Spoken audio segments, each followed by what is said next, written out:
کے کالم کا عنوان ہے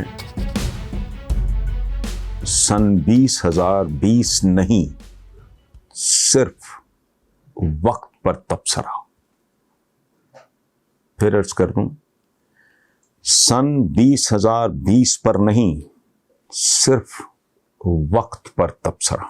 ہفت روزہ ٹائم میگزین سے لے کے ہمارے لکھاریوں اور لکھارنوں تک نے بیچارے 2020 کے بہت لتے لیے ہیں، بہت برا بھلا کہا ہے، جس پر میں 2020 سے ذاتی طور پہ معذرت خواہ ہوں۔ ٹائم نے تو انتہائی کر دی ہے، سر ورک پہ 2020 لکھ کر اوپر سرخ رنگ میں بڑا سا کراس لگا دیا۔ اس پر بھی ہفت روزہ ٹائم کا دل ٹھنڈا نہ ہوا تو the worst year ever کی سرخی بھی جما دی۔ حالانکہ کاربن ایئرز اور کیلنڈر ایئرز میں بہت فرق ہوتا ہے۔ کیلنڈر ایئرز تو انسانوں کی اپنی اختراع ہے، کون جانے اور کون جانے یہ 20,020 ہے، یہ 50,050 یا 1,000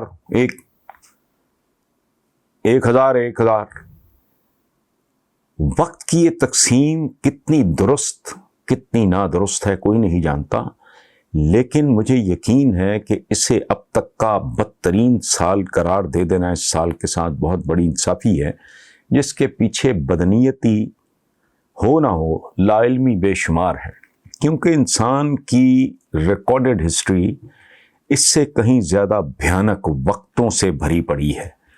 وقتوں کا لفظ میں نے اس لیے استعمال کیا کہ تب تو برس اور برسوں کا وجود ہی نہ تھا۔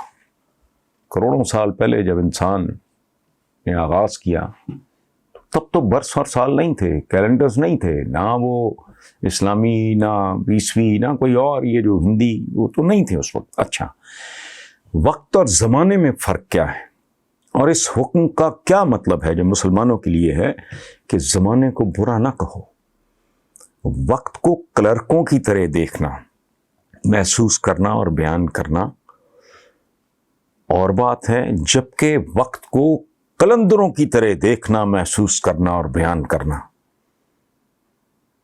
اور اس میں ڈوب جانا ایک اور بات ہے۔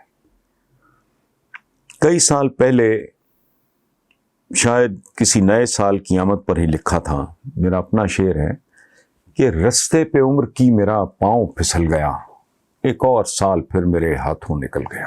واقعی سالوں کے نکلتے نکلتے سبھی کچھ ہاتھوں سے نکل جاتا ہے اور انسان سوچتا ہی رہ جاتا ہے کہ ان ہاتھوں میں کبھی کچھ تھا بھی یا نہیں۔ وہ جو کہتے ہیں نا، سکندر جب چلا دنیا سے دونوں ہاتھ خالی تھے۔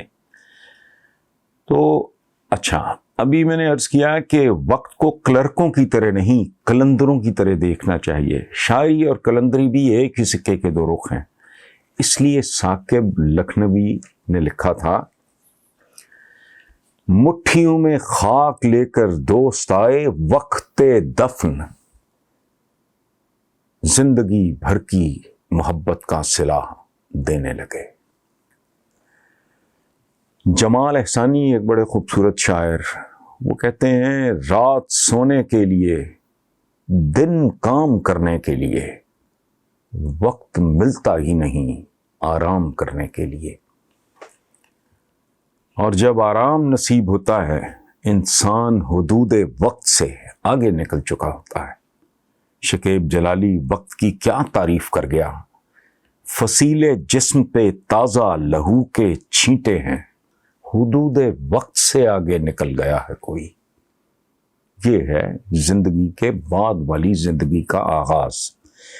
اچھا، اور جو زندگی میں ہی وقت سے آگے نکل جائے اس کے بارے بہت ہی پیارے شاعر منیر نیازی نے ایک عجیب نظم لکھی جس کا عنوان ہے ویلے تو اگے لنگ جان دی سزا، یعنی وقت سے آگے نکل جانے کی سزا۔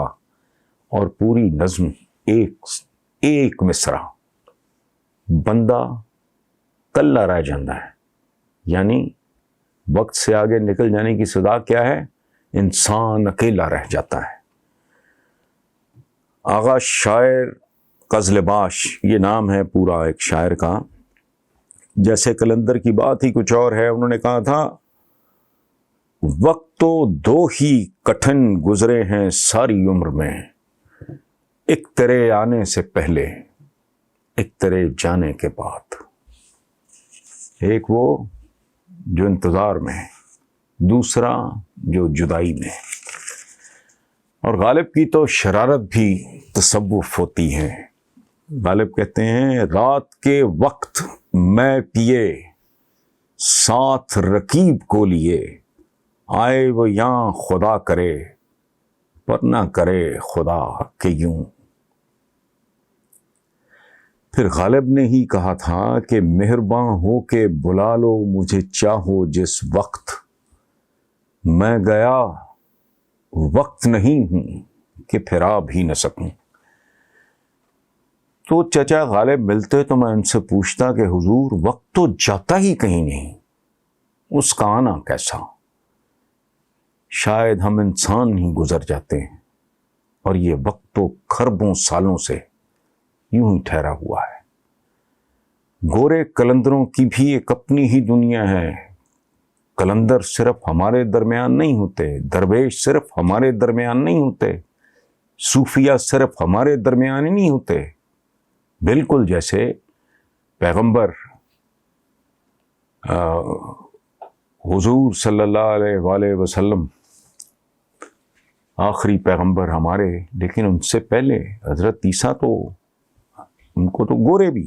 اچھا، تو گورے کلندروں کی اپنی دنیا ہوتی ہے. اور کیسا ایک عجیب کسی گورے کا قول ہے، if you must kill time work it to death. سبحان اللہ. اچھا، پھر ایک اور بڑا خوبصورت اور عجیب و غریب تبصرہ ہے کہ he who kills time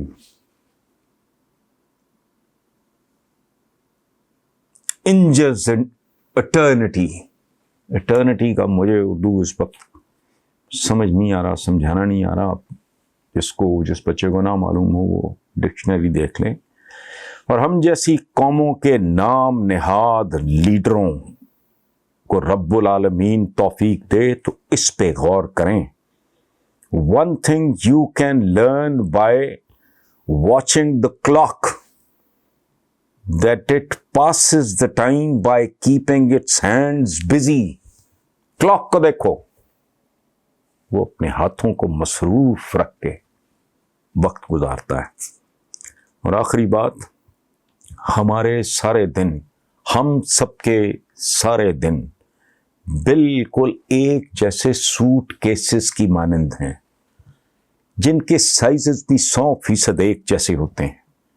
لیکن کچھ لوگ پیکنگ اتنی خوبصورتی، عمدگی اور مہارت سے کرتے ہیں کہ ان کے سوٹ کیسز میں کہیں زیادہ سامان یعنی اعمال، خوبصورت اعمال سمائے ہوئے ہوتے ہیں. اور یہ سوٹ کیس ہوتا ہے وقت کا سوٹ کیس.